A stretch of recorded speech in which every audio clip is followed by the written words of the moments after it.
Entonces, en este primer problema,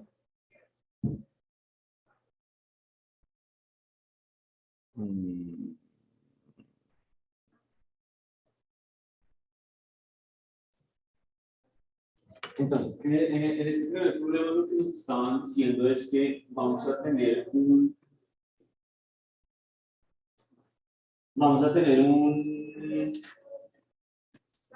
string que nos están dando de entrada y nos van a dar dos índices dentro del string que están asegurados dentro del string y tenemos que devolver el string intercambiando los caracteres que están en cada uno de los índices. Entonces siempre nos dan los índices ordenados, simplemente tenemos que hacerle swap a esos índices. Eso no debería tener mayor problema. Yo solamente por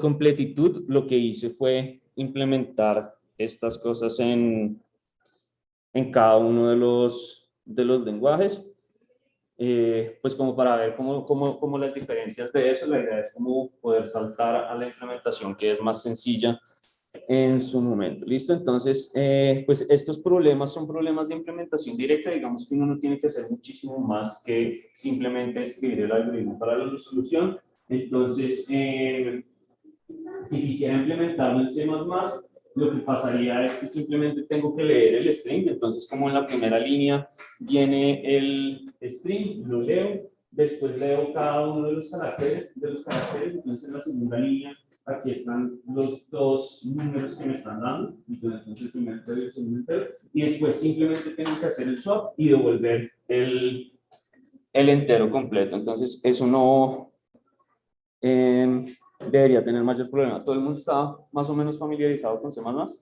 También si hay algo que no entiendan de lo que está en la pantalla, me avisan. Listo, entonces esa es la implementación en C++. La implementación en Java, obviamente se ve como una implementación en Java, entonces aquí lo que tenemos es simplemente leyendo el string. Cuando uno lee en Java siempre debería leer con buffer reader, porque la opción que es usar el escáner es muy lenta. Entonces es más fácil para leer, por ejemplo, si tengo una secuencia de números, leer como cada uno de los números. Eso lo hace más fácil el escáner, pero también es infinitamente más lento. Entonces es más fácil simplemente usar el buffer reader y después invertir las cosas. Y eso es todo lo que está pasando acá. Entonces viene el string como lo tenemos que leer como una cadena para que sea fácil, le damos caracteres y simplemente hacemos el swap y devolvemos el string. Hasta ahí no hay ningún problema.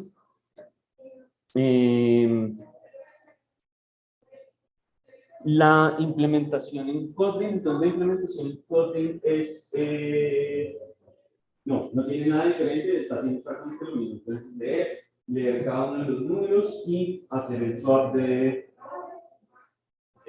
los caracteres. Uno devuelve eso y no pasa nada. Y la implementación en Python hace exactamente lo mismo. Entonces simplemente leo el string, leo cada uno de los números y hago el swap de los caracteres en el string. Entonces aquí el string, digamos que lo único raro es que el swap lo estoy haciendo un poco más no sobre el string. Entonces simplemente estoy poniendo la lista que tiene todo hasta las posiciones del swap y hasta ahí quedaría. ¿Listo? Entonces, el segundo problema. Entonces, el segundo problema lo que nos estaban diciendo es que nos van a dar un conjunto de n cartas y para, digamos, como de los números de 1 hasta n, y para cada una de esas cartas, de cada uno de esos números nos van a dar 4 cartas. Y después van a quitar una de las cartas al azar de eso. Nosotros tenemos que decir cuál es la carta que hace falta. Entonces, en este problema todavía no está pasando nada sumamente interesante.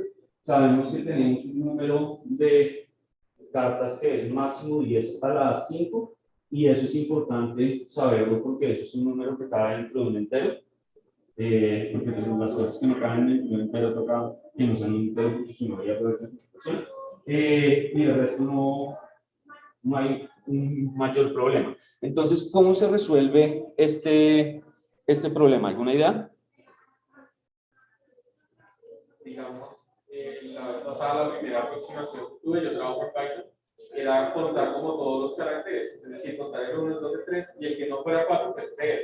Pero tenía un problema y es que el punto count pues no busca todo el arreglo y terminaba siendo un poco para la solución a la que llegué, pues solo con una iteración, contar todos los números y encontrar el de 3.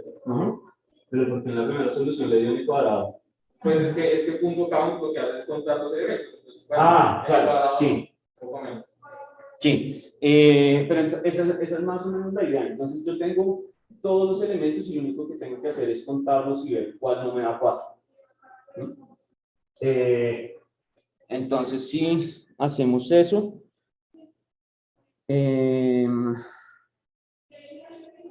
un poco esa es un poco la idea. Entonces yo para cada uno de los elementos tengo los 6 elementos, me están entrando, sé que exactamente 4 de todos esos elementos, me están entrando 4 de todos los elementos y 3 de uno, y simplemente tengo que contar para cuáles me están llegando.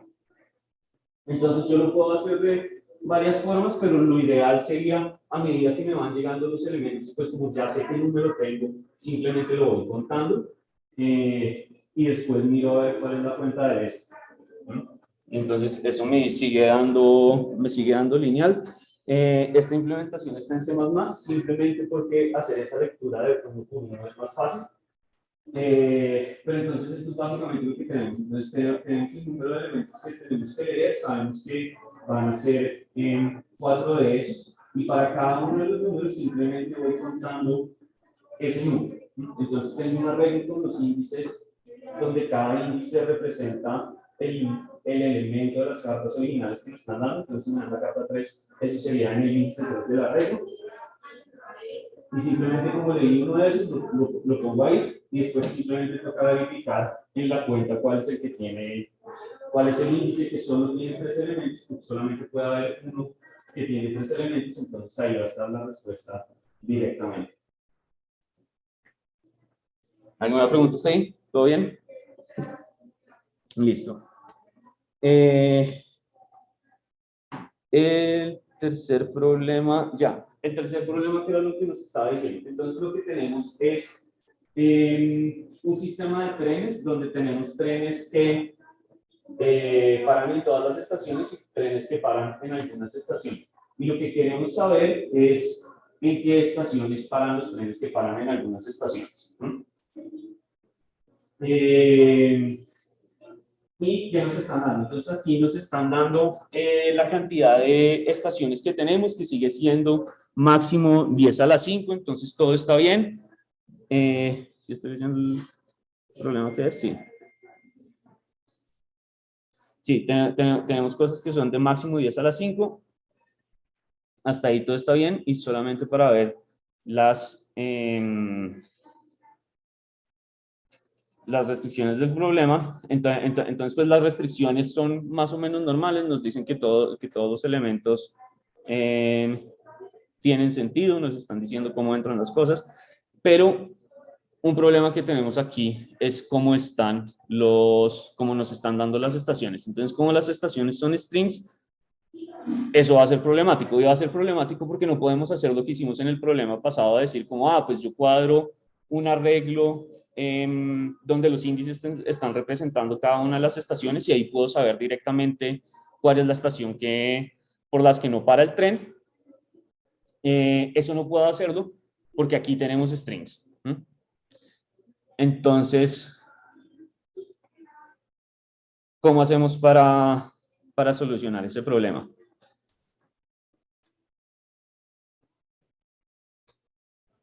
Entonces, más o menos esto es lo que tenemos. Nos dan la lista de todas las estaciones, nos dan los números de cuánto tiene este arreglo y cuánto tiene este arreglo, pero realmente eso no es importante. Tenemos la lista de todas las estaciones y la lista en las estaciones en las que paran los trenes rápidos.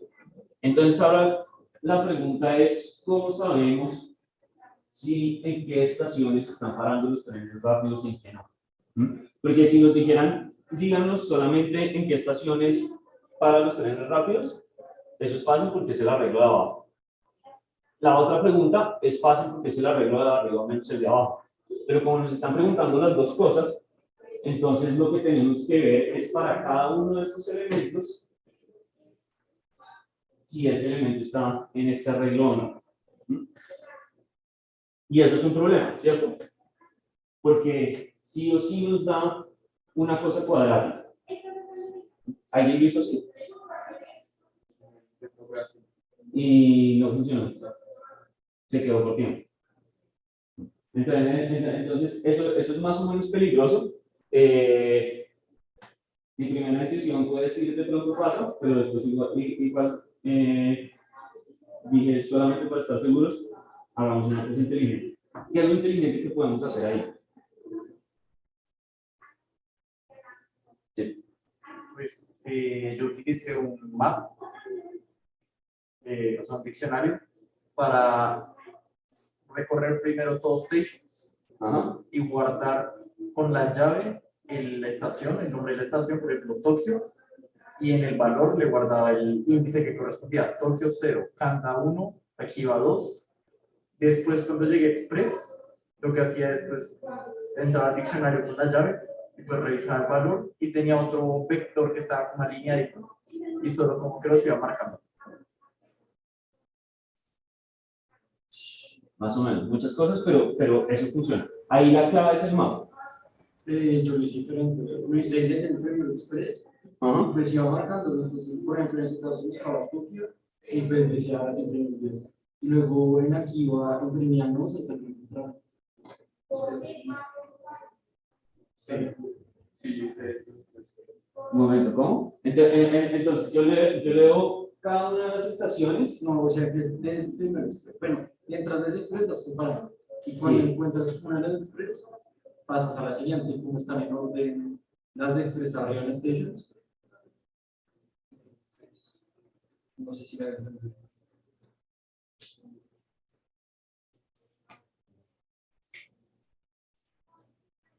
Como, Pero como llego a la siguiente, entonces, o sea, voy hasta acá. vas Tokio, imprimes un inglés. Sí. Luego vas con activo. Ves que no para en Kanda porque pues ya está en activa. Imprimes uno y saltas la siguiente hasta que encuentres activo. Sí, sí. Eso también funciona. Eso ya es más rápido, pero todavía se puede hacer más rápido. Yo no sé la idea del map si es lo más rápido que pueda hacer, pero pues, depende de cómo esté implementado. Pero más o menos por ahí, porque esa solución es 2N, que igual pues está bien, al final es lineal.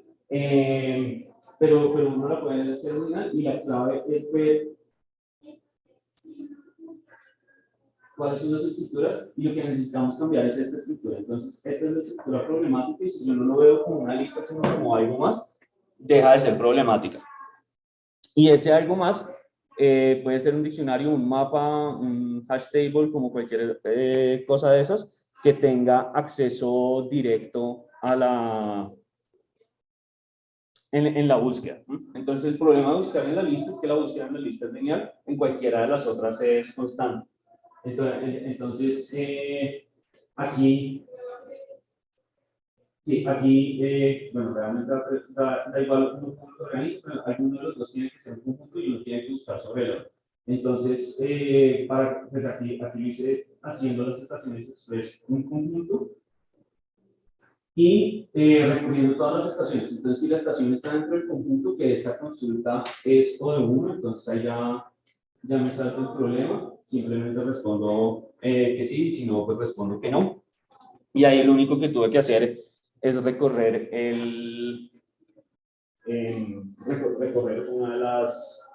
uno de los arreglos, entonces eso me da complejidad lineal.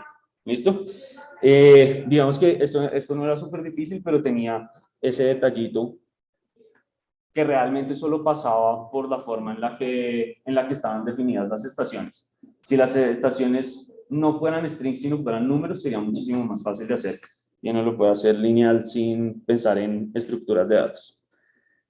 Listo. Esos eran los problemas fáciles y aquí se empieza a poner difícil. ¿Alguien hizo los dos últimos problemas? No sé si los habían hecho, listo. Entonces, ¿qué pasa acá? Tenemos un conjunto de n personas y queremos hacer parejas de baile con esas personas.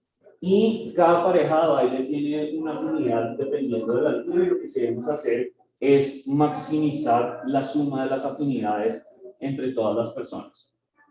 ¿Listo? La primera vista. Bueno, supongo que si nadie lo hizo es porque estaba difícil. Pero uno, ¿qué puede hacer para hacer eso? Entonces, realmente, ¿cuál es la pregunta? ¿Qué es lo que nos está pidiendo, qué es lo que nos están pidiendo que haga nuestro algoritmo? Buscar parejas maximizar. Y ese buscar parejas quiere decir, tengo que tratar todas las parejas para ver cuál es el máximo, porque el problema es que estoy maximizando y la única forma de saber cuál es el máximo es haciendo el cálculo de todas las parejas. Entonces, si uno mira los constraints son más o menos inofensivos, porque lo que me dice es que máximo voy a tener 16 personas dentro de la lista, entonces máximo voy a tener 8 parejas, y después tengo que hacer bueno, las afinidades realmente no me importan, eso es un cálculo que tengo que hacer después, pero es una suma, esto es 2 a la 30, no, pero eso no es un problema, listo. Entonces, si uno dice, listo, lo que tenemos que hacer es calcular todas las posibles parejas, pues calculemos todas las posibles parejas. Entonces, ¿qué pasa cuando yo calculo todas las posibles parejas? Y digamos que todos los otros casos son normales, aquí lo importante es este caso de acá, cuando tengo 16 personas y tengo que hacer la combinación de todas las parejas. Entonces, si yo quisiera hacer la combinación de todas las parejas, pues básicamente lo que tengo que decir es, la primera persona tiene que ir con todas las otras personas, como aparejando al primero con el segundo, con el tercero, hasta la persona 16. Y tiene que pasar lo mismo con la segunda persona, ¿cierto? Entonces, la segunda persona tengo que aparejarlo con el primero, con el tercero, hasta el 16. Con la tercera persona va a pasar lo mismo y tengo que hacer eso con todas las 16 personas, ¿no? Esto tiene dos problemas. El primer problema, bueno, realmente solo tiene un problema. El problema es que esta pareja y esta pareja son la misma pareja, ¿no? Entonces, tendría que hacer ese cálculo, o sea, estoy haciendo un cálculo innecesariamente 2 veces, ¿no? ¿Cómo? Sí, realmente no es necesario, uno lo puede hacer un poquito más fácil, pero generalmente todos estos problemas de maximización gritan programación dinámica, ¿no? Porque si me toca probar todas las cosas, entonces pues la idea es usar programación dinámica que ya vamos para allá, es tratar de hacer la menor cantidad de cálculos posible. El problema de esto es que no alcanzo a hacer programación dinámica porque no hay una ecuación de recurrencia. Entonces, a mí la programación dinámica me sirve si yo para hacer un cálculo puedo usar los cálculos que ya había hecho.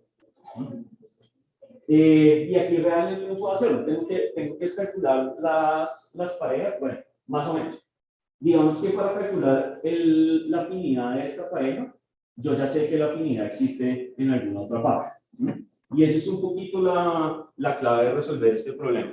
Entonces, aquí el problema es que si hacemos eso, pues básicamente lo que estamos haciendo es la combinación de todas las parejas con todas las parejas, que eso me da 2 en el factorial, y eso es un número gigante.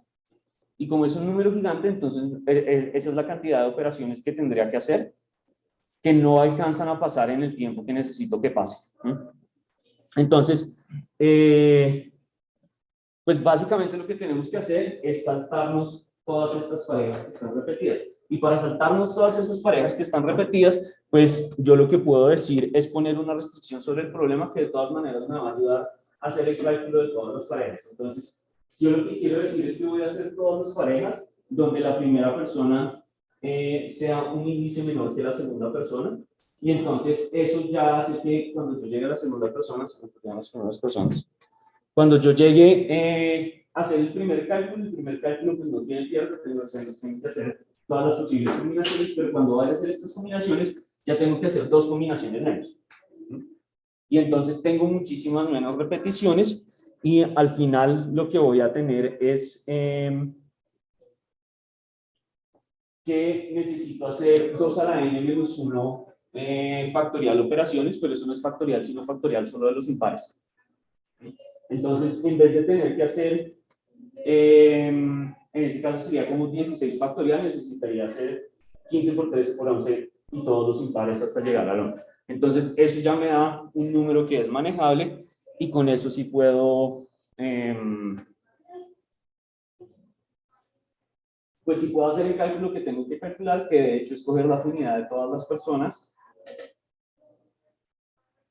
y hacer el XOR entre la suma de todas, o sea, no la suma, sino el XOR entre todas las afinidades y calcular el máximo de ese. Entonces, esto más o menos se ve así. Entonces, digamos que aquí al principio no estamos haciendo nada, solamente la lectura. Todo lo interesante está pasando es acá. Donde yo lo que estoy haciendo y me parece muy interesante está pasando acá en esta parte que está en el libro. Entonces, yo lo que tengo que hacer es ir mirando desde como la primera persona hasta la última persona, si esa persona ya hace parte de una pareja o no. Entonces, si esa persona no hace parte de una pareja, la pongo dentro de una pareja. Y la pongo dentro de una pareja con, pues básicamente todas sus posibilidades, pero desde ese punto en adelante no tengo que ligar ninguna de las otras. Que eso es lo que está pasando acá. Entonces, si llega una persona que todavía no hace parte de ninguna pareja, entonces la pongo en una pareja. Y la pongo en una pareja con todas las personas que están por encima de él. Y básicamente lo que tengo que hacer es el cálculo con todas las otras personas que me hacen falta, que es lo que está pasando aquí en esta línea. Entonces yo lo que quiero calcular es el XOR de todas las afinidades, que lo estoy calculando acá, y ese lo voy a hacer como el máximo de la afinidad que tengo en este momento con el XOR de todas las otras afinidades ya calculadas, con el máximo de todas esas. Entonces, para ver si todos los otros cálculos son mayores al que tengo. Entonces, aquí hay una pequeña recursión que simplemente lo que está haciendo es exhaustar a todas las personas hasta que todas las personas queden emparejadas. Y una vez pasa eso, que es cuando ya todas las personas, sí, cuando ya tengo todas las parejas, simplemente calculo el XOR de eso y es lo que estoy devolviendo. Entonces, si yo ya tengo las 16 personas, una posible combinación sería la pareja, la persona 1 con la persona 2, la persona 3 con la persona 4, y así sucesivamente. Todas esas están quedando acá. Y al final, cuando ya tenga las 8 parejas, entonces paso por aquí por la recursión, entro al if, y en el if me dice calcule el XOR de esa afinidad. Y eso lo hice para la primera persona que quedó utilizada acá. Eso es como una línea de la recursión y después me devuelvo hasta el principio y salto a la segunda persona acá, que eso sería todas las posibles parejas. Donde estoy poniendo a la segunda persona como el primer índice a escoger. Entonces ahí estoy haciendo el cálculo de todas esas combinaciones y al final simplemente estoy calculando como el máximo entre todos ellos. Sino que en cada paso de la recursión voy calculando el máximo con las personas y al final eso es lo que retorna. ¿Sí? ¿Más o menos? Sí. La idea tiene sentido, la implementación es un poquito rara, pero eso es lo que queremos hacer, saltar de parejas.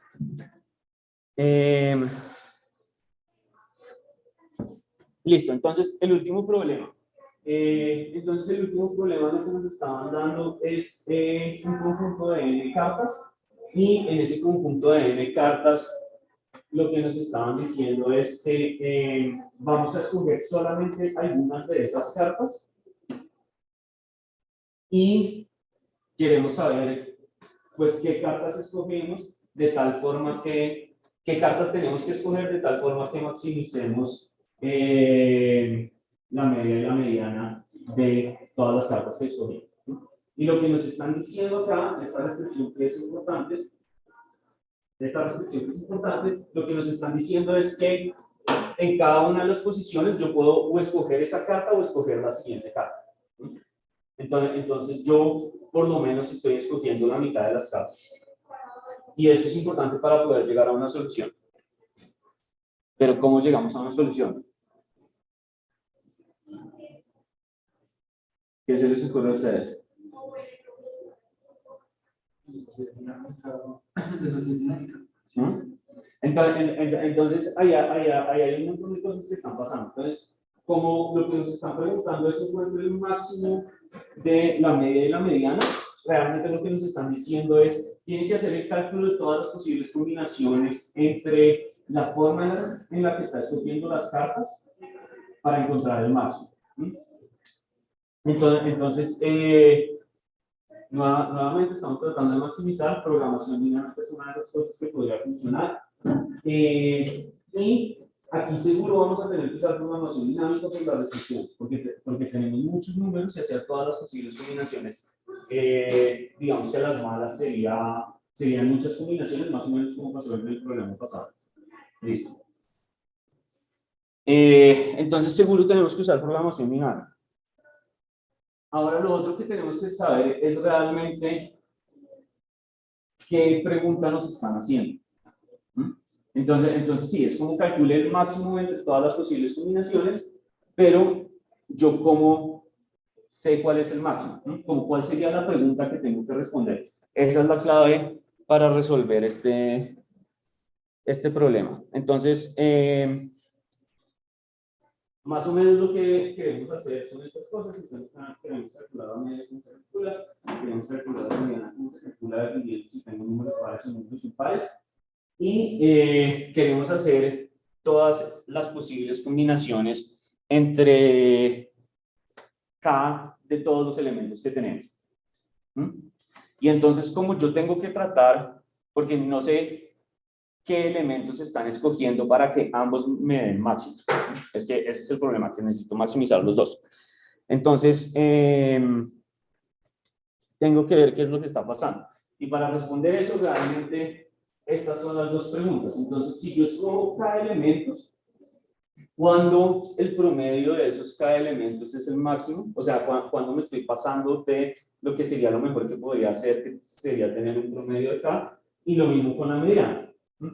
Entonces estoy escogiendo K elementos, cuando la mediana de eso va a ser mayor que K, que es lo máximo que puedo hacer. Si estoy escogiendo K elementos, lo que podría hacer es escoger, digamos que tengo un arreglo todo con 20 elementos, donde tengo 10 unos y 10 dieces. Entonces, si escojo 10 dieces, eso sería lo mejor que podría hacer.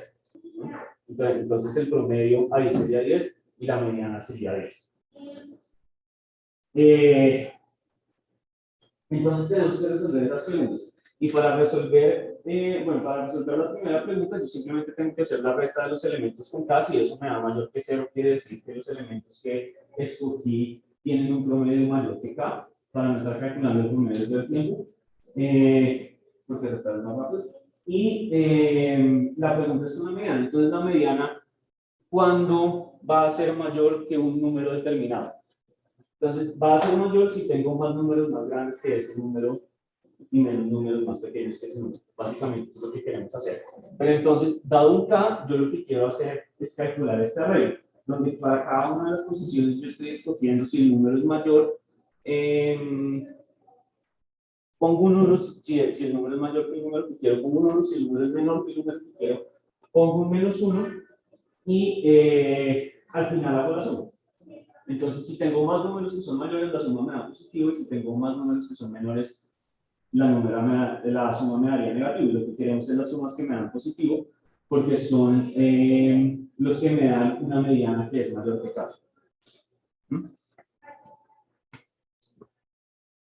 Y una vez habiendo descubierto eso, entonces ahora sí te... ¿Ah? Si vas a hacer eso, ¿no podrías hacer una búsqueda binaria? Uno puede hacer una búsqueda binaria, sí. Listo, entonces ahí lo que queremos hacer es pues maximizar ese K, y pues mi cerebro fue a programación dinámica. Entonces, ¿cómo hacemos programación dinámica sobre esto? Entonces básicamente lo que tenemos que definir son esas ecuaciones de recursión, y entonces se convierte en el problema de tomar la decisión si para cada uno de los posibles elementos yo cojo ese elemento o no cojo ese elemento. Entonces tenemos como estas dos ecuaciones. Empiezo no escogiendo ningún elemento, y lo que voy a hacer es que si voy a escoger el elemento, mi función de el promedio va a ser el máximo entre los números que había calculado antes y el nuevo número de la mediana. Mi función que simplemente va a ser el número f que había calculado en el paso anterior. Y entonces esto es lo que me está ayudando a hacer como la recursión. Y este código sí que es raro, porque básicamente está haciendo el cálculo 2 veces. Entonces, lo que está pasando acá es que estás tratando de hacer una maximización, y la solución son estos dos bloques de acá. Entonces, en estos bloques que están haciendo básicamente las mismas operaciones, yo lo que estoy buscando es pues, precisamente hacer ese cálculo de la función. Entonces, tengo mi función f que está dependiendo de los valores anteriores y ese valor que podemos calcular, y mi función g que depende del valor anterior de f. Entonces, estamos haciendo simplemente haciendo este recorrido sobre todos los elementos que tenemos en el arreglo, y al final pues, simplemente da la respuesta. Y digamos que los números raros que dan es porque como estamos calculando el promedio no va a dar exacto, entonces el problema dice que uno puede estar hasta máximo 10 a la menos 3 de error de la respuesta exacta. Y entonces eso es lo que está haciendo esta función de acá. Es una función que maximiza tratando de mantener ese error, teniendo en cuenta cuántos dígitos quiero de error. Entonces uno puede jugar con esto para que le dé. Y esa sería la solución de este problema. Entonces aquí lo importante no es tanto enfocarse en el código, sino como cuál es la idea para llegar a la solución, dependiendo del tipo de problema que tenemos. ¿Listo? Esos eran los problemas de esta semana. ¿Alguna pregunta? Cosas que no hayan quedado del todo claras. ¿Todo en orden? Pero yo tenía una preguntita. Sí. Con respecto al D, yo pensé el D como la de P, Sí. pero creo, no estoy seguro, que no sale. O sea, implementé la de P y creo que no sale. Pero creo que el problema es que la de P no se puede aplicar. Sí, ese es el problema. Realmente el problema es este, porque yo lo que necesito es poder, o sea, para que funcione hacer programación dinámica, yo necesito es poder en cada uno de los pasos reutilizar cálculos que ya había hecho. Entonces yo necesito poder tratar de hacer, bueno, puedo hacer eso, también si puedo tratando de precalcular la mayor cantidad de cosas que puedo hacer. Entonces el problema de esto es que yo tengo que hacer la revisión de todas las parejas, pero la revisión de la afinidad de cada una de las parejas es independiente a la afinidad de otras parejas que ya le he calculado. Digamos que la única dependencia es si ya tuve en cuenta a una persona o no, pero eso no es un cálculo que tengo que hacer adicional, sino simplemente es como una condición para saber si hago el cálculo o no. Entonces, por eso es que ahí no es natural hacer DP. Ok. Y también, pues, yo lo había logrado implementar con dos dimensiones. Las dos dimensiones y me dan espacio y creo que me da también en tiempo. Pero creo que el Lexor hacía las cosas más complicadas porque como que el máximo nunca era realmente el máximo. Porque pues podías tener un número que coincidiera exactamente con otro Lexor y pues te daba cero. Sí.